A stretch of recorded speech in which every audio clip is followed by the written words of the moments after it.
खुलुमबाय बे समाव बड'लेण्ड इंखं टेलिभिजननि स्टुडिअ'आव आंनि हा ब्रह्म दिनैनि गाहाय रादाबफ्राव दङ। संग्रा गेस सिलिन्डारनि बेसेना 29 रां बांबाय।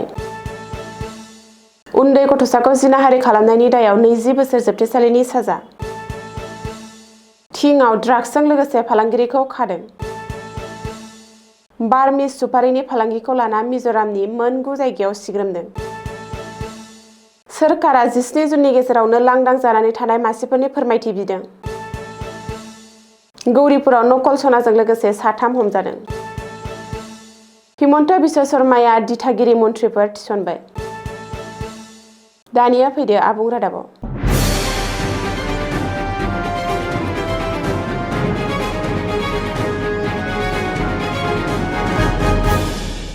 रायजोआव बोथोरनि दुंखावनाय लोगोसे हाथाय बाजाराव अख्रां नांगौ मुवा बेसादनि बेसेन बेखौ लाना सरासनस्रा रायजो राजाफोरनि फाफ्लियाव गिलिर बिबान।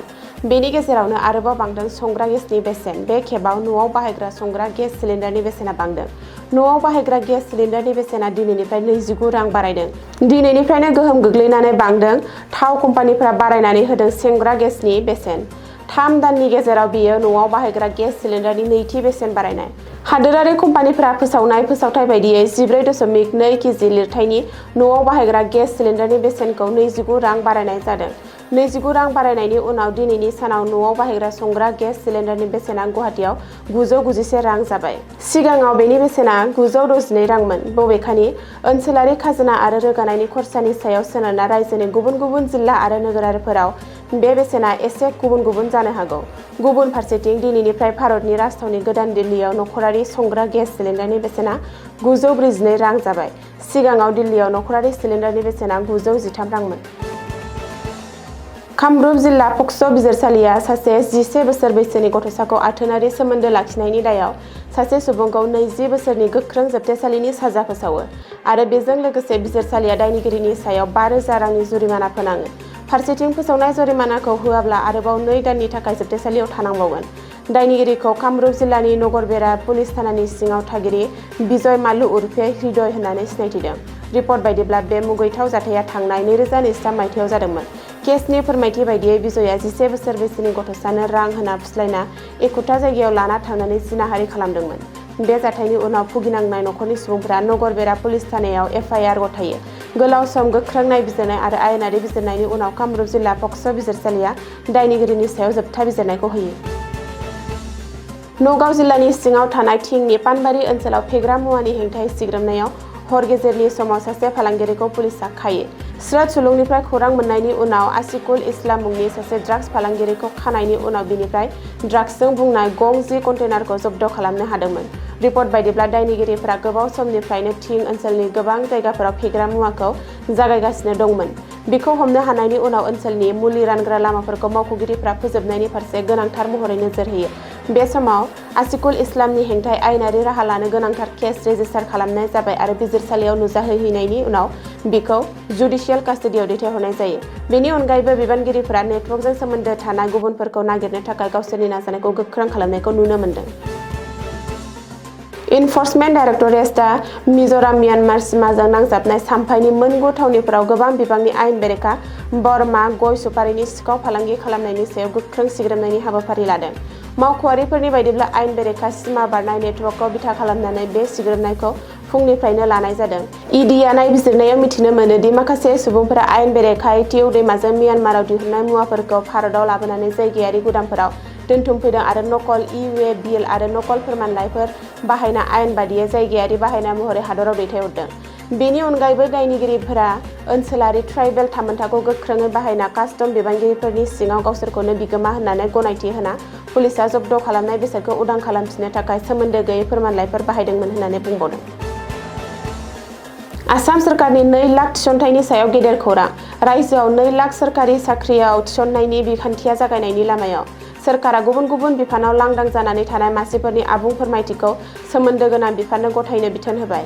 मोनफ्रोमबो बिफाननि नेहाथारिनिसिम हरदों बे बिथोनखौ। लांदां जानानै थानाय मासिफोरनि फोरमायथिनि रिपर्टखौ 17 जुननि गेजेराव दाखिल खालामनांगोन। रिपर्ट बायदिब्ला मोनफ्रोमबो मासिनि थाखाय नडेल बिफाननि मुंखौ लानांगोन आरो लांदां जानाय गासैबो मासिनि आबुं रिपर्टखौ मोननायनि उनावनो जागायगोन गोदानै 2 लाख थिसनथाइनि बिखान्थिखौ। मख'नो गोनांदि रायजो सोरखारा 2 लाख थिसनथाइ होनायनि उनाव टास्क फर्स दानाय जाबाय।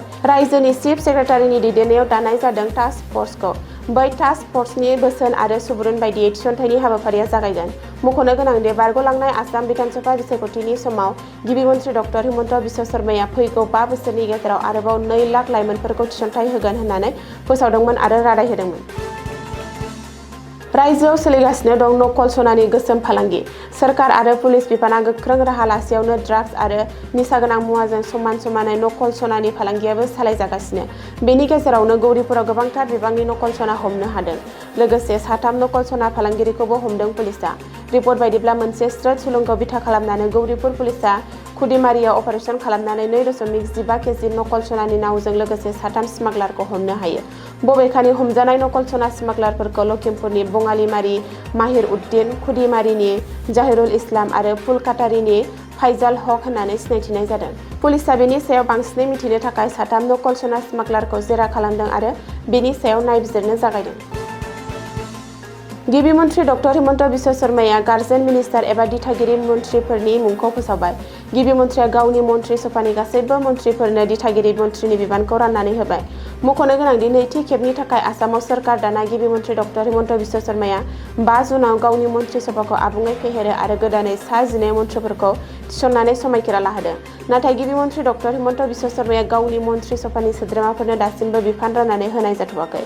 बेनि गेजेरावनो दिनै गिबि मन्थ्रिया दिथागिरि मन्थ्रि थिसनदों एबा गावनि केबिनेट मन्थ्रिफोरनो दिथागिरि मन्थ्रिनि बिबान होदों।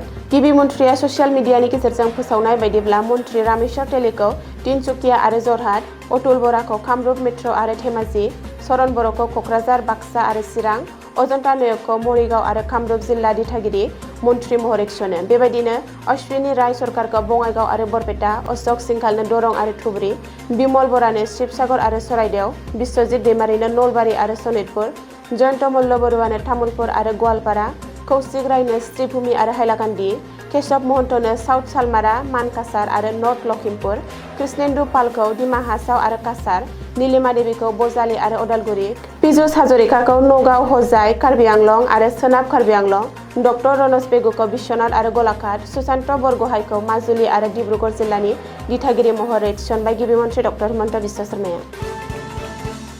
दिनैनि रादाबा एसेनोसै, गोजोन्थों।